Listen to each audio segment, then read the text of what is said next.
Isu beredar luas saat Luhut Binsar Panjaitan kembali menjadi sorotan karena disebut resah menunggu audit harta oleh Menteri Keuangan Purbaya Yudi Sadewa dan Jaksa Agung Burhanuddin. Isu ini ramai dikaitkan dengan dugaan kasus penggundulan hutan PT Toba di Aceh dan Sumatera. Lalu makin dipercaya publik setelah muncul cuplikan aktivitas Luhut dan pertemuan aparat penegak. Menteri Keuangan Purbaya Yudi Sadewa dan Kejagung RI Burhanuddin didampingi oleh Menteri Pertahanan Syafri Syamsuddin. Syafri Syamsuddin mendampingi Menteri Keuangan dan Kejagung menghadap Presiden Prabowo untuk memberikan hasil audit PT Toba yang dimiliki oleh Luhut Panjaitan. Ketika hukum mulai tajam ke atas dan keadilan tak lagi bisa dibeli, dua tokoh negara muncul di garis depan perang melawan korupsi.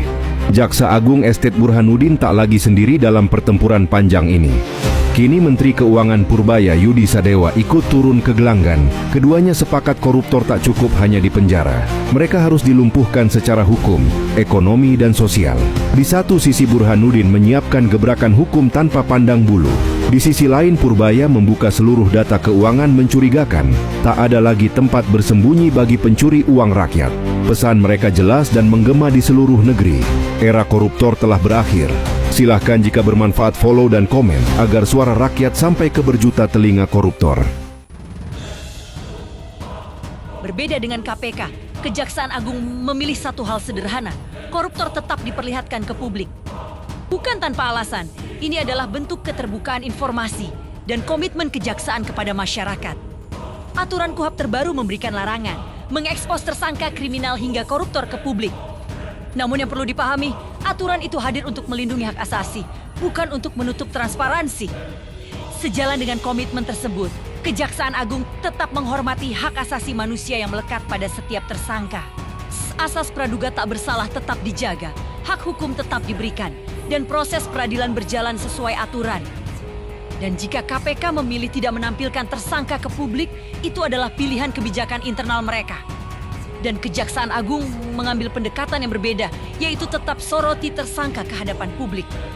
Karena dalam perkara korupsi, transparansi bukan pelanggaran, melainkan bagian dari keadilan. Jadi sekarang pertanyaannya untuk publik.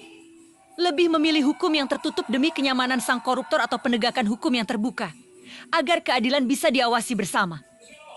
Purbaya menegaskan tak ada satupun elit politik yang bisa kebal hukum di era Presiden Prabowo karena bukan cuma 1-2 nama. Bahkan pejabat setinggi Luhut pun akan diperiksa. Walaupun ia adalah tokoh kuat di Indonesia, ini mencangkup urusan pajak bahkan pelanggaran lainnya akan diperiksa juga. Dengan pesan jelas, jangankan tokoh besar, semua pejabat tetap harus tunduk pada hukum. Presiden Prabowo tahu, untuk lawan mafia butuh orang yang nggak bisa diatur. Ia turunkan 2 koboi terbaiknya, Purbaya Yudi Sadewa dan Simon Aloysius Mantiri. Dua-duanya lulusan ITB, dua-duanya berani lawan arus. Purbaya, Menteri Keuangan yang dikenal tegas, sekarang jadi momok buat mafia anggaran. Ia rapikan sistem, tutup kebocoran APBN, dan jaga uang rakyat tetap aman. Sementara Simon Mantiri di Pertamina, ia ubah total sistem distribusi, tekan impor BBM, dan perkuat kilang dalam negeri. Dan hasilnya nyata. Koboi, 2 front perjuangan. Purbaya jaga uang negara, Simon jaga energi bangsa. Dan keduanya sama-sama di backup langsung oleh Presiden Prabowo Subianto. Bom waktu dan antara, uang rakyat ratusan triliun hilang dari pengawasan negara. Purbaya versus Danantara, rakyat Indonesia harus dukung yang bela negara dan segera beramai-ramai menghancurkan pengkhianat bangsa negara rakyat Indonesia. Oleh Christovita Wiloto, Chairman Strategik Indonesia, saya melihat sesuatu yang membuat hati saya sakit. Menteri Keuangan kita, Purbaya, berbicara dengan nada yang sangat tajam. Ini bukan hal biasa, dia bukan orang yang suka marah-marah tanpa alasan. Ketika dia berbicara keras, berarti ada masalah besar yang mengancam negara kita. Ayat Alkitab tentang penata layanan dan kebenaran. Sebagai orang yang percaya kepada Tuhan, saya ingin kita merenungkan firman-Nya. Lukas 16 ayat 10-12, barang siapa setia dalam perkara-perkara kecil, ia setia juga dalam perkara-perkara besar. Dan barang siapa tidak benar dalam perkara-perkara kecil, ia tidak benar juga dalam perkara-perkara besar. Jadi, jikalau kamu tidak setia dalam hal kekayaan duniawi yang tidak jujur, siapakah yang akan mempercayakan kekayaan yang sesungguhnya kepadamu? Dan jikalau kamu tidak setia dalam memelihara kepunyaan orang lain, siapakah yang akan memberikan kepunyaanmu sendiri kepadamu? Amsal 11 ayat 1, neraca curang adalah kekejian bagi Tuhan, tetapi batu timbangan yang tepat, kerelaannya. Yeremia 22 ayat 13, celakalah orang yang mendirikan rumahnya dengan tidak benar, dan kamar-kamar atasannya dengan tidak adil, yang mempekerjakan sesamanya dengan tidak memberi upah, dan tidak memberikan kepadanya upahnya. Mika 6 ayat 8, hai manusia, telah diberitahukan kepadamu apa yang baik. Dan apakah yang dituntut Tuhan daripadamu, selain berlaku adil, mencintai kesetiaan, dan hidup dengan rendah hati di hadapan Allahmu. Amsal 29 ayat 2, apabila orang benar berkuasa, bersukacitalah rakyat, tetapi apabila orang fasik memerintah, berkeluhlah rakyat. Uang rakyat yang menghilang. Bayangkan, uang negara sebesar 80-90 triliun rupiah setiap tahunnya tidak masuk ke kas negara.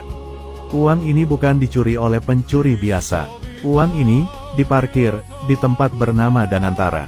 Padahal negara kita sedang kekurangan uang. Kita masih berhutang. Rakyat masih butuh bantuan. Dulu, sebelum Danantara ada, uang dari perusahaan negara langsung masuk ke kas negara. Uang itu bisa dipakai untuk membantu rakyat, membayar subsidi, dan menjaga kestabilan ekonomi. Sekarang, uang itu duduk di luar pengawasan. Siapa yang memegang? Siapa yang mengawasi? Tidak jelas. Ketika menteri turun langsung, Purbaya bukan orang yang suka berdebat di kantor. Dia turun langsung ke lapangan. Ada keluhan dari Danantara tentang sistem pajak digital yang katanya ribet dan bermasalah. Purbaya datang sendiri bersama timnya untuk melihat langsung. Tapi yang terjadi sangat mengejutkan. Pemimpin utama Danantara tidak ada di tempat. Dia sedang di luar negeri. Padahal masalah yang dikeluhkan ternyata sangat kecil dan bisa diselesaikan di tempat itu juga. Ini yang membuat Purbaya marah. Keluhan besar dibuat-buat, tapi ketika diuji, pimpinannya malah tidak ada. Masalah kecil dibesar-besarkan. Ini bukan tentang sistem pajak lagi. Ini tentang kejujuran dan tanggung jawab. Perang bubat modern, Purbaya melawan Danantara. Saya melihat ini seperti perang bubat zaman dulu. Ada yang membela kepentingan rakyat, ada yang membela kepentingan kelompok tertentu. Purbaya berdiri untuk rakyat Indonesia. Dia melihat bahaya yang mengancam keuangan negara. Danantara, menurut pengamatan saya, dikendalikan oleh kelompok kecil yang sangat berkuasa. Ada nama-nama besar di belakangnya. Mereka yang punya koneksi kuat, yang punya akses ke uang negara, yang bisa menentukan siapa duduk di kursi penting. Saya melihat Luhut Panjaitan, James Riyadi, dan Sejahrir yang merupakan keponakan Luhut, terlibat. Dalam pengendalian Danantara, mereka membentuk lingkaran kekuasaan yang sulit ditembus. Ketika Danantara dibentuk, mereka yang menentukan arah. Mereka yang menempatkan orang-orang tertentu di posisi kunci. Mereka yang memutuskan bagaimana ratusan triliun rupiah uang rakyat dikelola. Agenda tersembunyi. Apa agenda mereka? Saya percaya ini bukan soal mengoptimalkan aset negara. Ini soal mengontrol sumber daya ekonomi Indonesia. Dengan Danantara, mereka bisa mengendalikan perusahaan-perusahaan besar negara seperti Pertamina, Bambang Besar, dan perusahaan strategis lainnya tanpa pengawasan ketat dari APBN. Uang negara yang seharusnya masuk ke kas negara dan diawasi ketat, sekarang bisa mereka putar sesuka hati. Mereka bisa memutuskan investasi kemana, kontrak dengan siapa, proyek apa yang dijalankan. Dan yang paling berbahaya, mereka bisa memberikan posisi-posisi penting kepada orang-orang mereka sendiri. Rakyat Indonesia jangan dibodohi. Rakyat Indonesia sudah terlalu lama diam. Kita sudah diberi pemimpin yang tidak jujur. Sekarang kita dikadalin lagi dengan Danantara yang sengaja mengambil kendali ekonomi dari tangan rakyat. Apakah kita memang sangat mudah dibohongi? Apakah kita tidak bisa melihat bahwa ini adalah pencurian terorganisir terhadap masa depan anak cucu kita? Bukti-buktinya ada di depan mata. Uang negara ratusan triliun tidak masuk APBN. Pemimpin Danantara menghilang saat diuji. Orang-orang yang duduk di posisi penting dipilih bukan karena kemampuan, tapi karena koneksi. Keluhan dibesar-besarkan untuk menutupi ketidakmampuan.